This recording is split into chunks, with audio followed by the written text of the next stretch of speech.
Begitu Kiai Mat, bagaimana komentar Kiai Mat mengenai peristiwa sekelompok orang yang berkasus dengan Bapak Jokowi mengenai tuduhannya bahwa ijazah Pak Jokowi itu palsu?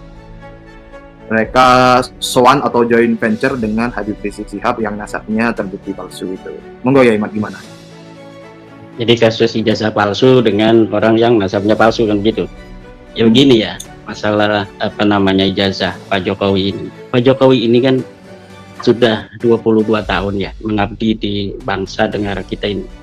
Mulai dari sebagai wali kota Solo ya 2005. Kemudian terpilih kembali di 2010, kemudian 2012 mencalonkan sebagai gubernur di DKI Jakarta, 2014 juga masuk KPU lagi, 2014 sebagai calon presiden, kemudian 2019 beliau menggunakan ijazah itu lagi untuk calon presiden yang kedua. Jadi apa iya gitu? Kan di situ ada KPU yang memverifikasi data-data seorang calon. Apakah KPU di Solo waktu itu begitu bodoh menerima sebuah ijazah yang palsu kemudian diloloskan? Kemudian kalau misalnya waktu pertama itu palsu, apa iya dalam proses politik selama 5 tahun di mana beliau menjadi seorang wali kota kan tentu ada musuh-musuh politik. Kalaulah itu ijazahnya palsu, sementara dia nyalonnya di Solo, tentu kan banyak teman-temannya di Solo juga. Lah dia dulunya sama saya gitu, tahun 1980 itu dia bersama saya, mancing-mancing aja ndak sekolah atau ndak kuliah. Pasti ada yang begitu tuh. Tapi buktinya beliau bisa untuk nyalon lagi 2010, ya kan? Nah tentu ini secara logika saja, ini sudah jauh lah. Kalau kita mengatakan tentang ijazah Pak Jokowi itu palsu atau tidak, jadi sudah tidak relevan. Jadi sudah tidak masuk logika publik, ya kan? Kemudian kita lihat bagaimana Pak Jokowi tahun 2005 menjadi wali kota. Prestasi-prestasi beliau yang diakui bukan hanya oleh orang Solo. Beliau diakui oleh Bung Hatta Award sebagai orang-orang yang seorang pemimpin wali kota yang mampu untuk memimpin kotanya dengan baik. Juga dari Harian Republika, beliau dinobatkan sebagai tokoh pembaruan 2010 oleh Harian Republika. Kemudian bagaimana reformasi birokrasi beliau selama menjadi wali kota Solo itu. Dan prestasi yang paling diacungi jempol adalah kasus pemindahan para pedagang kaki lima dari Taman Banjarsari ke Pasar Klitika. 900 pedagang PKL itu dengan sukarela bisa untuk direlokasi ke Pasar Klitika. Sementara kalau sudah bicara tentang ekonomi, bicara tentang pedagang kaki lima, rakyat kecil, kan ini sangat riskan. Di situ ada sesuatu, banyak jebakan-jebakan oleh seorang politisi untuk bisa dipilih kembali karena sudah terkait dengan ekonomi masyarakat kecil. Tetapi Pak Jokowi bisa melakukannya tanpa gejolak, dan dengan sukarela para pedagang-pedagang itu mau direlokasi ke Pasar Klitikan dari Banjarsari, dari Taman Banjarsari, sehingga kemudian menjadi taman yang indah. Dan bagaimana pembuatan KTP dipermudah, kemudian pelayanan kesehatan, peningkatan lapangan kerja, sehingga pengangguran dikurangi dan lain sebagainya. Kemudian ketika 2 tahun beliau menjadi gubernur di DKI Jakarta, sudah banyak program-program walaupun dengan sebuah pemerintahan yang bisa dikatakan singkat, tapi 2 tahun itu beliau sudah banyak gebrakan-gebrakan melalui kartu Indonesia, kartu Jakarta Pintar, kartu Jakarta Sehat, dan lain sebagainya. Kemudian ketika jadi presiden, coba bayangkan Mas Rifki, selama beliau 2 periode jadi presiden, Indonesia ini sudah 40 lebih bendungan yang bisa dibangun selama pemerintahan Pak Jokowi. Ribuan kilometer jalan nasional itu dibangun oleh Pak Jokowi. Mungkin mencapai 6.000 kilometer jalan nasional. Kemudian 2.700 jalan tol. Hingga kita ke Surabaya itu sekarang 9 atau 10 jam sudah nyampe. Kemudian jalan desa, Bang Rifki, coba jalan desa itu 300.000 kilometer jalan desa dibangun oleh Pak Jokowi selama pemerintahannya. Kemudian jembatan di desa-desa itu 2 juta meter jembatan desa bisa dibangun oleh Pak Jokowi. Kemudian pelabuhan dan bandara itu bisa dibangun oleh Pak Jokowi.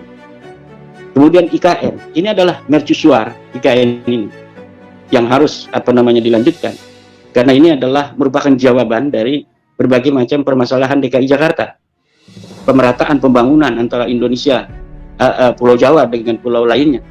Nah, ini mampu dilakukan dengan keberanian dan kecerdasan oleh Pak Jokowi tanpa banyak ngomong kan. Lalu tiba-tiba hari ini ada orang ketika Pak Jokowi sudah selesai menjalankan tugas sebagai pemimpin yang diakui oleh dunia, juga diakui sendiri oleh Bapak Presiden kita yang ke-8 hari ini, Bapak Prabowo, bahwa Bapak Jokowi sebagai Presiden ke-7 itu telah mampu membawa Indonesia ini sampai pada sekarang ini dalam tahap-tahap rakyat tidak kekurangan makan, rakyat relatif sejahtera. Kemudian Pak Prabowo sebagai seorang manusia yang menunjukkan rasa terima kasih kepada Pak Jokowi ketika beliau beberapa kali sejak tahun 2004 atau 2000 berapa mencalon belum pernah jadi, didukung Pak Rizik Syihab itu nggak pernah jadi. Ketika nggak didukung Pak Rizik Syihab, didukung Pak Jokowi malah jadi. Tentu yang menurut Gus Dur, Bapak Prabowo adalah merupakan sosok yang ikhlas. Kalau yang mau yang ikhlas pilih Pak Prabowo, kalau mau ikhlas itu Pak Prabowo, begitu kata Gus Dur. Maka karena saya meyakini Gus Dur seorang waliullah, saya kira Bapak Prabowo tidak akan melupakan Bapak Jokowi. Jadi orang yang ingin memisahkan antara Bapak Prabowo dan Bapak Jokowi, menginginkan Bapak Jokowi ditinggalkan oleh Bapak Prabowo, saya kira itu mimpi di siang bolong. Usaha-usaha ijazah palsu ini dikemukakan, kemudian juga merupakan sebuah upaya-upaya itu. Bagaimana seorang Joko Widodo yang telah membantu Bapak Prabowo sampai beliau menjadi seorang presiden, walaupun tentu dengan kerja-kerja kolektif dari tim Bapak Prabowo yang lain juga. Tetapi saya kira Bapak Prabowo menginsafi bahwa peran Bapak Jokowi dalam menjadikan beliau sebagai presiden itu besar. Nah, dari situ usaha-usaha untuk memisahkan antara Bapak Prabowo dan Bapak Jokowi adalah mimpi di siang bolong. Dan usaha-usaha yang aneh lagi adalah usaha untuk bagaimana Bapak Gibran ini dimajukan sebagai wakil presiden. Bagaimana seorang presiden dan wakil presiden yang dipilih secara sah oleh pemilu yang sah, suara rakyat yang harus dihormati, kemudian tiba-tiba ada beberapa kelompok orang yang meminta kepada Bapak Presiden untuk memajulkan Gibran pasangannya sendiri. Saya kira ini cara berpikir yang ada masalah di sana. Nah, kalau dia mempermasalahkan atau mereka mempermasalahkan Bapak Gibran, berarti mempermasalahkan juga Bapak Prabowo. Ketika mempermasalahkan kedudukan Bapak Gibran Rakabuming Raka sebagai wakil presiden yang sah yang dipilih secara demokratis oleh suara rakyat, kemudian dipermasalahkan karena katanya ada sesuatu yang cacat secara secara konstitusi. Seharusnya dipermasalahkannya itu adalah ketika sedang kampanye. Jangan orang-orang yang sekarang menggugat itu bahkan ikut kampanye mendukung calon lainnya. Dia tidak sama sekali tidak mempermasalahkan tentang legitimasi disahkannya Bapak Gibran sebagai calon wakil presiden. Justru ketika sudah selesai tahapan pemilu itu dan Bapak Gibran ditetapkan sebagai wakil presiden Republik Indonesia, kemudian baru dipermasalahkan dan diusulkan untuk dimanjurkan. Tentu Bapak Prabowo sebagai orang yang bijaksana, orang yang cerdas dalam politik, orang yang sudah digembleng, dikawah candra di muka kehidupan, bahkan beliau sebagai kesatria Indonesia, yaitu sebagai tentara, tidak akan mudah untuk ditekan, tidak akan mudah untuk diberikan masukan-masukan yang tidak masuk akal seperti itu. Dan saya kira kasus ijazah palsu itu kemarin ada kaitan pula dengan upaya-upaya secara politik untuk mendelegitimasi bukan hanya Pak Jokowi sebagai target, juga di situ Bapak Wakil Presiden Gibran Rakabuming Raka juga menjadi target. Dan saya kira bangsa Indonesia yang telah memberikan suaranya terhadap Bapak Gibran itu tidak akan rela suaranya kemudian dipermainkan hanya karena ada kekurangan puasan secara elektoral, kekalahan dalam pemilu, kemudian orang-orang ini kemudian mempermasalahkan legitimasi Bapak Gibran sebagai wakil presiden.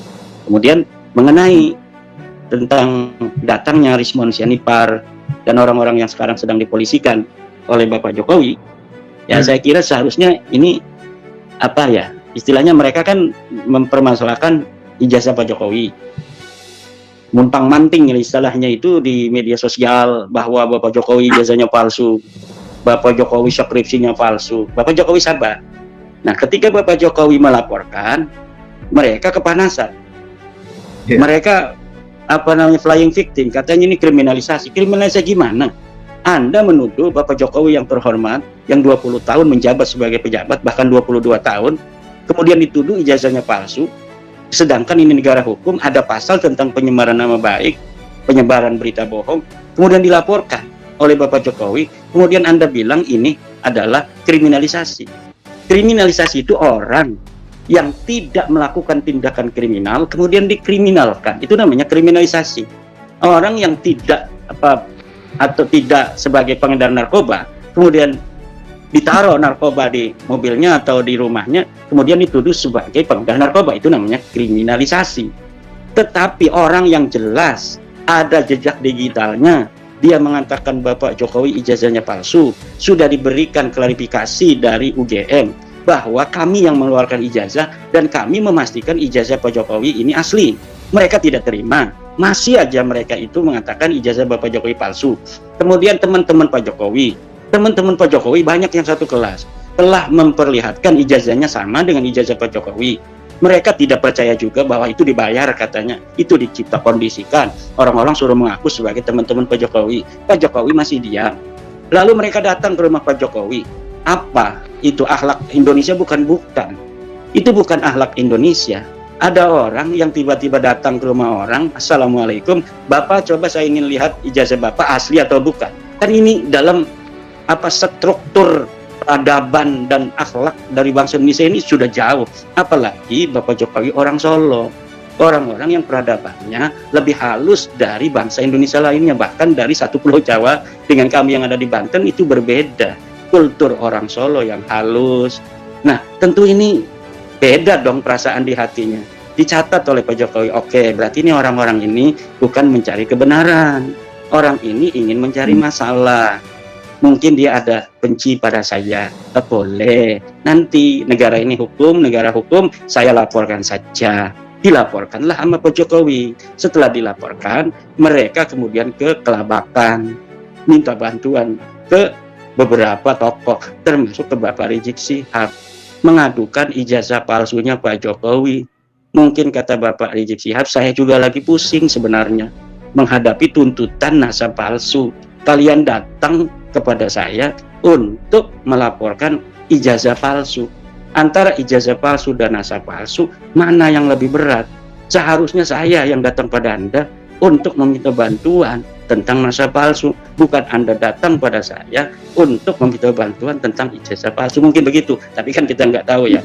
Cuma saya kira ini aneh ya, atau bukan aneh.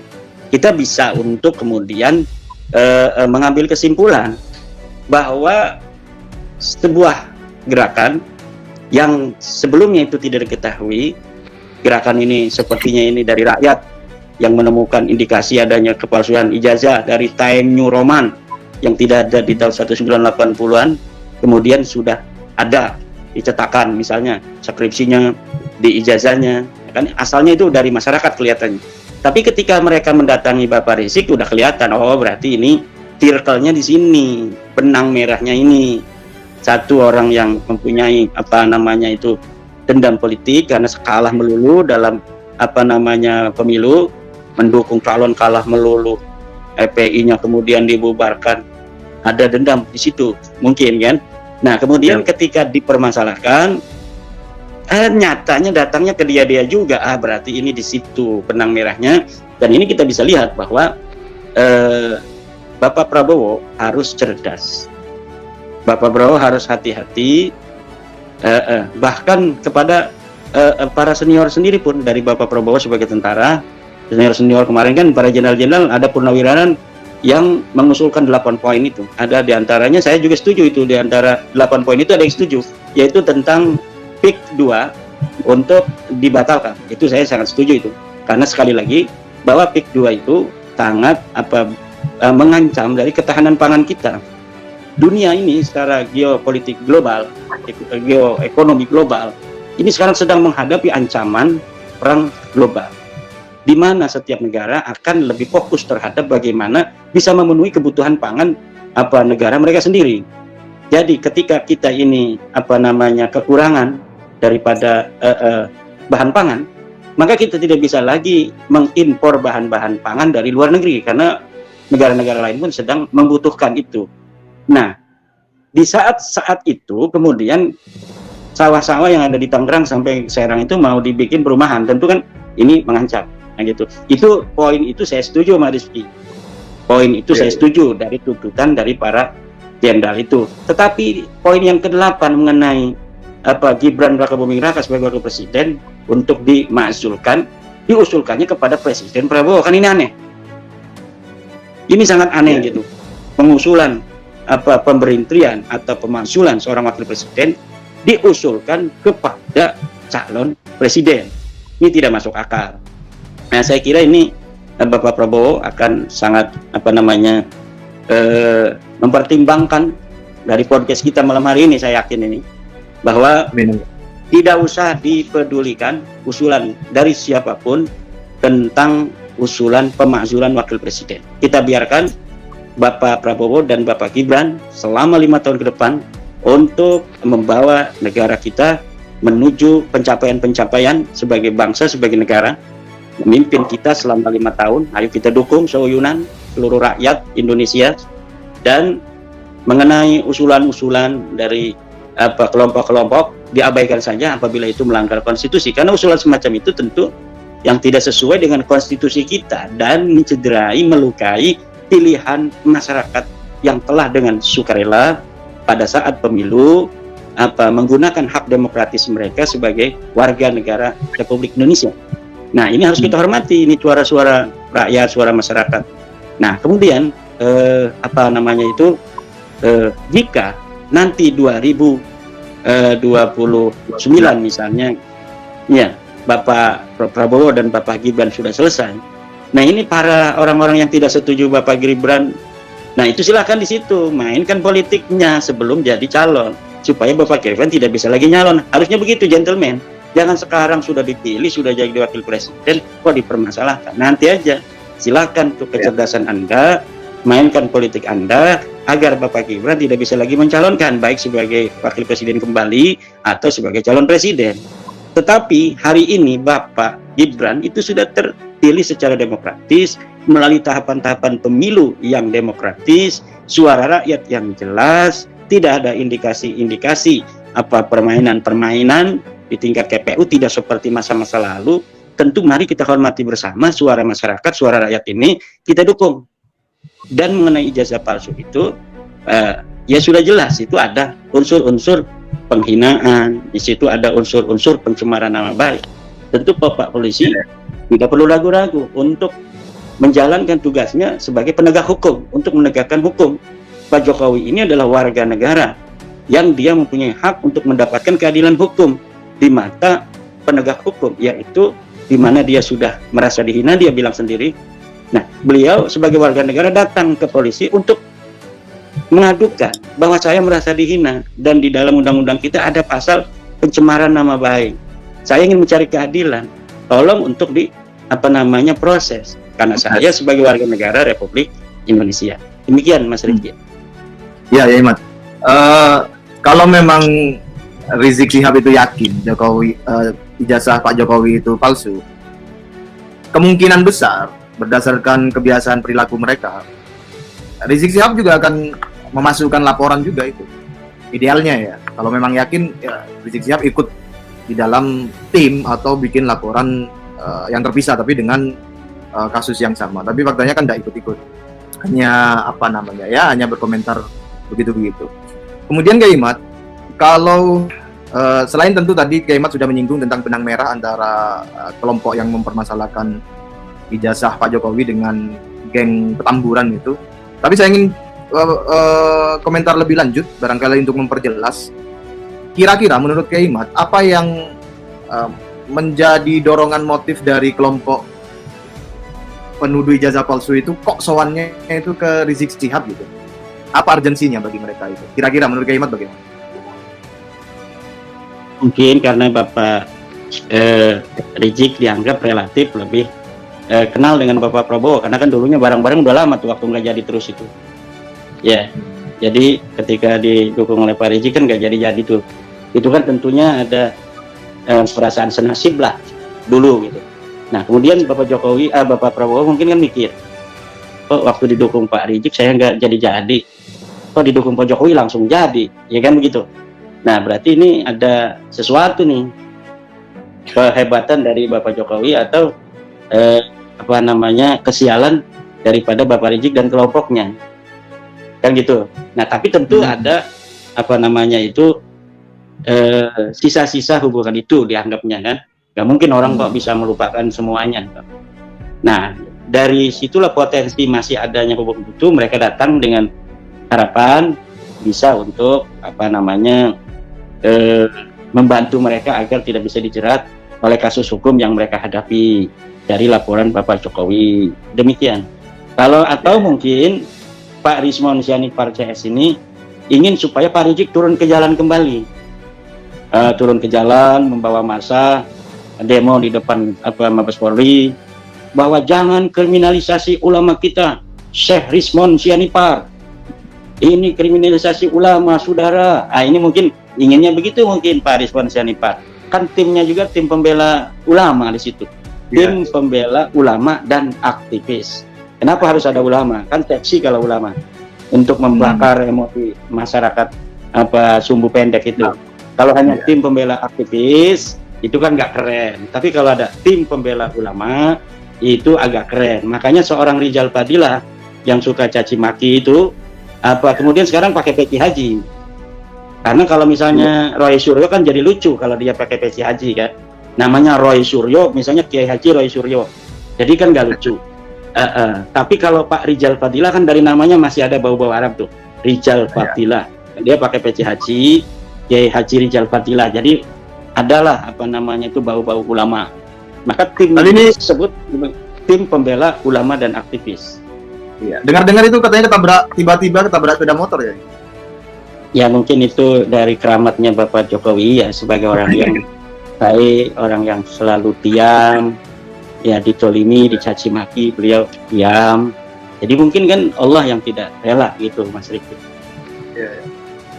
Baik, terima kasih ya Imat. Ini saya memperhatikan dari komen-komentar yang hadir, belum ada pertanyaan mengenai topik-topik kita, tapi saya baca teman-teman ya, mohon maklumnya tidak saya bacakan karena waktunya sudah 1 jam. Baik, ya Imat, sebagai closing statement ya Imat, dipersilakan. Baik, mari kita bersama-sama sebagai warga Indonesia yang baik, menjaga kerukunan, menjaga adat istiadat, tata krama bangsa Nusantara yang diwariskan dari leluhur kita sampai kita hari ini, di mana kita telah disatukan sebagai bangsa Indonesia dalam satu wilayah Negara Kesatuan Republik Indonesia. Kita memiliki nasib yang sama, nasib sebagai bangsa yang pernah dijajah, kemudian kita tumbuh menjadi pribadi-pribadi yang kuat, dan kita berjanji, bertekad untuk tidak bisa lagi kita dan anak cucu kita ke depan menjadi bangsa-bangsa yang dijajah seperti dulu daripada leluhur-leluhur kita selama beberapa ratus tahun. Dan tentu kita sebagai bangsa Indonesia harus belajar dari sejarah bagaimana dulu leluhur kita sebelum dijajah menjadi bangsa yang besar, kerajaan-kerajaan yang diakui dunia. Penulis-penulis Portugis itu mencatat bahwa kapal-kapal bangsa Nusantara itu lebih besar daripada kapal-kapal bangsa Eropa. Kemudian jiwa-jiwa yang penuh ketulusan, kata-kata yang sopan santun yang diwariskan, kemudian izzah, harga diri yang diwariskan juga, di mana dulu kita dicatat oleh bangsa-bangsa Portugis dalam Suma Oriental dan lain sebagainya, bahwa bangsa kita memiliki jiwa kepedean, jiwa yang penuh dengan kebanggaan sebagai bangsa Nusantara. Dimana kalau ada orang asing datang ke Nusantara, itu mereka harus berjalan lebih rendah daripada bangsa Nusantara sendiri. Dan kalau mereka merasa lebih tinggi, maka ini akan dihajar bahkan sampai dibunuh oleh bangsa Nusantara. Nah, kemudian menghormati pemimpin, menghargai yang lebih tua, itu juga diajarkan oleh bangsa kita, diajarkan oleh leluhur-leluhur kita. Oleh karena itu, bagaimana sekarang kita dalam ruang demokrasi yang telah dibentuk dalam kesepakatan kita sebagai bangsa sejak tahun 1945, tetap memegang erat kebudayaan kita sebagai bangsa Timur, bangsa Nusantara yang memiliki sopan santun, etika di dalam bagaimana kita mengkritik, bagaimana kita beroposisi atau lain sebagainya. Mari kita tunjukkan kebudayaan kita sebagai bangsa Nusantara, bangsa yang besar di masa lalu, hari ini, dan yang akan datang. Demikian. Baik, terima kasih Kiai Mat. Ini penting tidak penting, tapi saya masih agak terganggu tadi dengan kekeliruan saya menggunakan frase insya Allah pasti. Itu maksud saya adalah mengakomodir iktikat yang pasti mau datang, dan insya Allahnya itu untuk mewakili jika syarat-syaratnya dari yang diberikan oleh Kiai Mat, yaitu mewakili Rabitaul Alawiyah untuk hadir, maka terjadilah perdebatan tersebut. Itu penting tidak penting, tapi saya merasa butuh mengklarifikasi itu. Terima kasih Kiai Mat atas kehadirannya malam ini. Nah, saya berdoa bisa berjumpa kembali di lain kesempatan, baik di online maupun di offline. Kemudian terima kasih juga kepada seluruh pemirsa yang menyaksikan pada malam hari ini. Mohon maklumnya jika ada salah kata, salah nada, salah frase, gestur, nada, dan lain sebagainya. Saya akhiri. Assalamualaikum warahmatullahi wabarakatuh.